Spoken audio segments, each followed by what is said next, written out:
Once upon a time, there was a beautiful and grand kingdom called Gulistan. It was ruled by King Indrapal and his lovely queen Komal.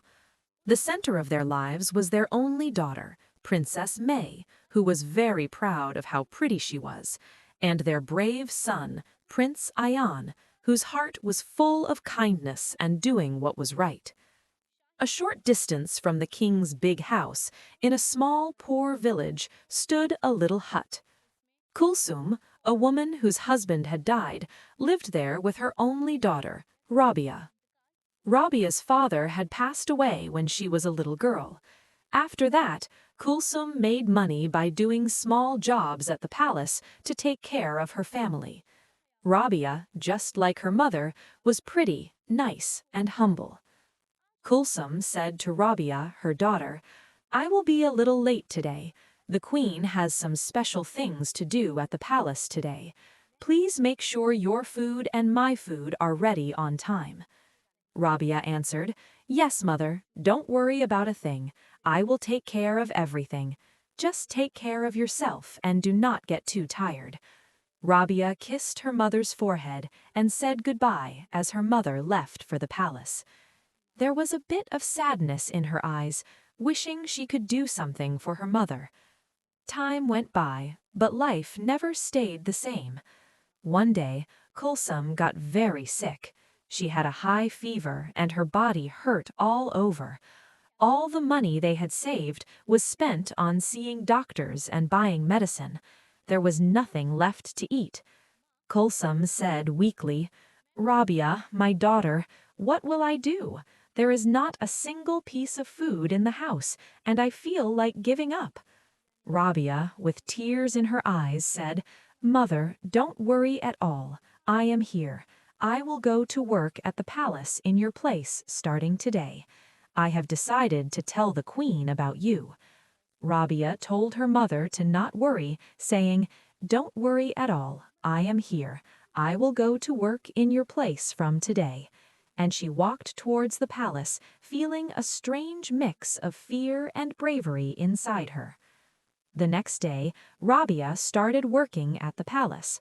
Queen Komal saw how innocent Rabia was and heard about her old helper Kulsum being sick, so she hired Rabia.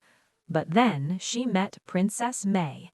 May could not stand anyone else being innocent and simple when compared to her own beauty. When she saw Rabia, she became very jealous.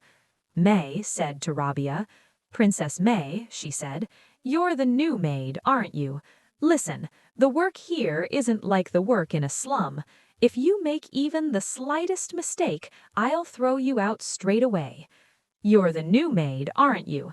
Listen, the work here isn't like the work in a slum. If you make even the slightest mistake, you'll be very careful." Together, May and Queen Komal gave Rabia the hardest jobs in the palace. They made her mop the entire palace and clean the dishes made of gold and silver so that she would get tired and quit. One afternoon, Rabia was carrying dishes from the garden behind the palace. She was thinking about other things. Suddenly, her foot slipped and she fell down. Just as she fell, a strong arm held her up. It was Prince Ayan. In the sunlight, Rabia's face was very close to Ayan's. Their eyes looked deeply at each other. Grandfather Ayan, with a kind smile, said, "Relax, are you hurt? This is the first time I've seen someone work so hard. Are you hurt? This is the first time I've seen someone work so hard. Why are you washing dishes? Why are you doing this dishwashing?"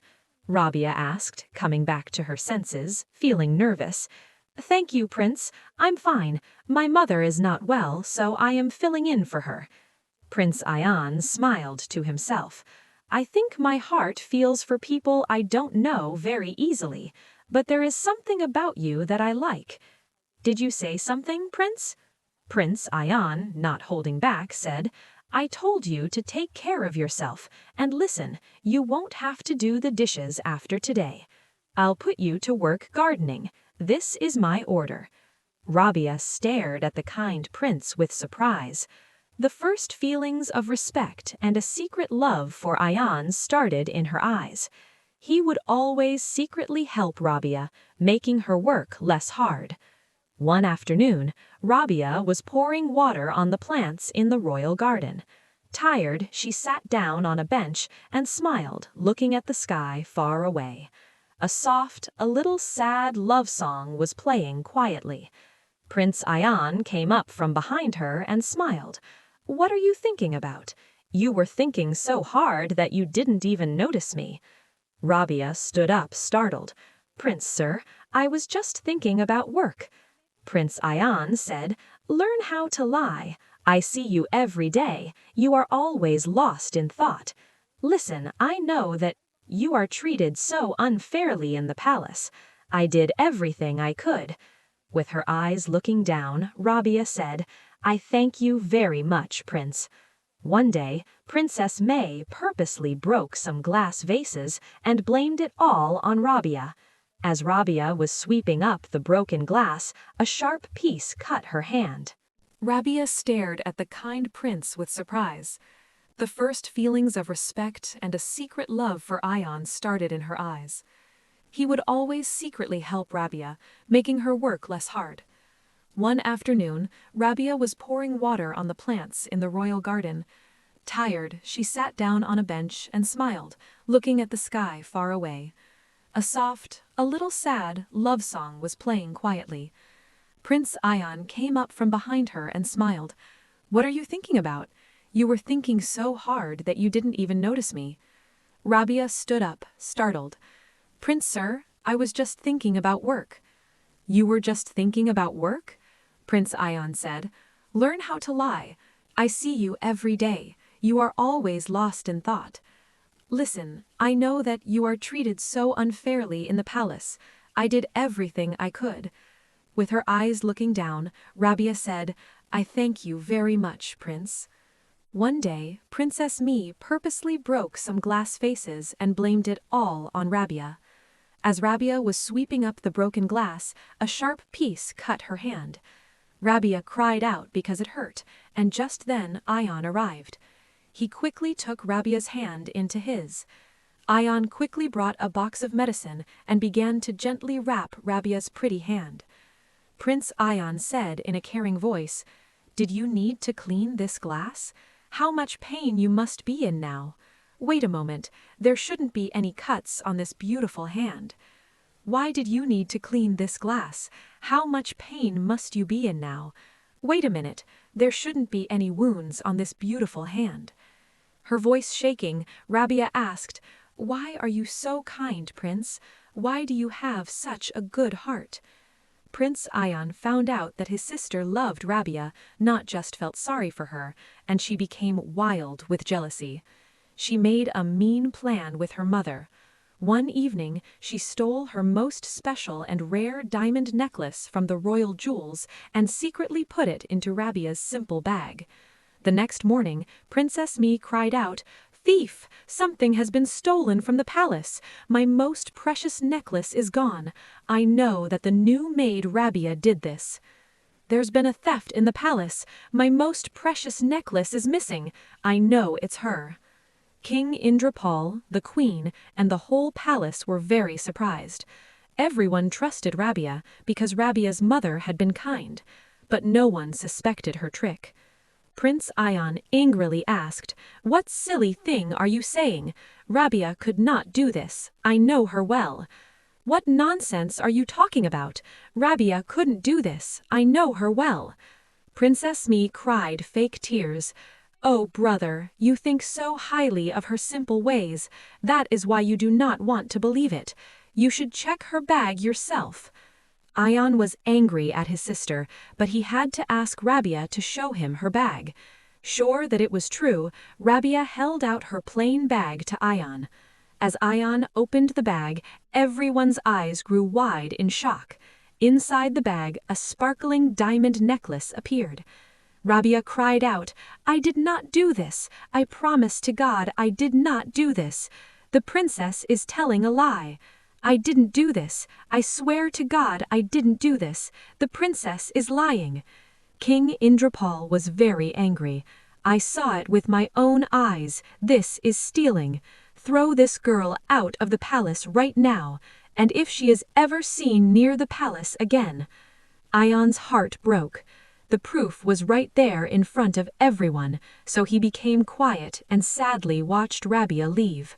Prince Ion was heartbroken. His heart was broken. "How can I believe this? How can I say no to what I feel in my heart? I do not believe this is true. I could do nothing for you. I have to find the truth." After Rabia was kicked out of the palace, Ion became very sad. He could not believe that Rabia could be a thief. He decided to secretly find out everything that had happened that night. He knew that his sister Me and his mother, Queen Komal, hated that he was kind and would do anything to win against him. Ion talked to the helpers and workers in the palace who had seen Me near Rabia's bag. Slowly, with the help of what the servants said and the cameras in the palace, Ion found out the whole truth.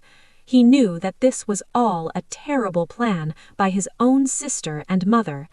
Prince Ion was furious. "This is a crime that cannot be forgiven. I will not let my own sister get away with this.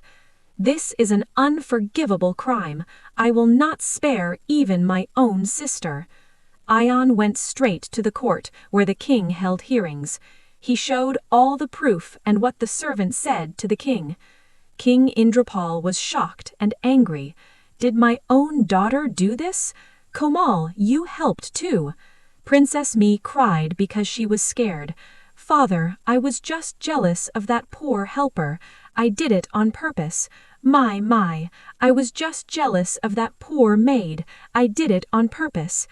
Ion showed everyone his sister's real character.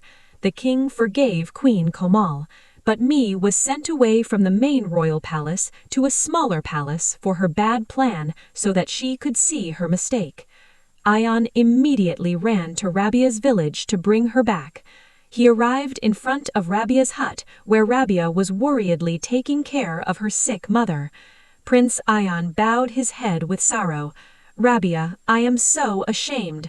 My family did a terrible thing to you. I have learned the truth, and I come to you not to ask for fairness, but to tell you that I love you. I have brought you a marriage offer." Rabia was surprised.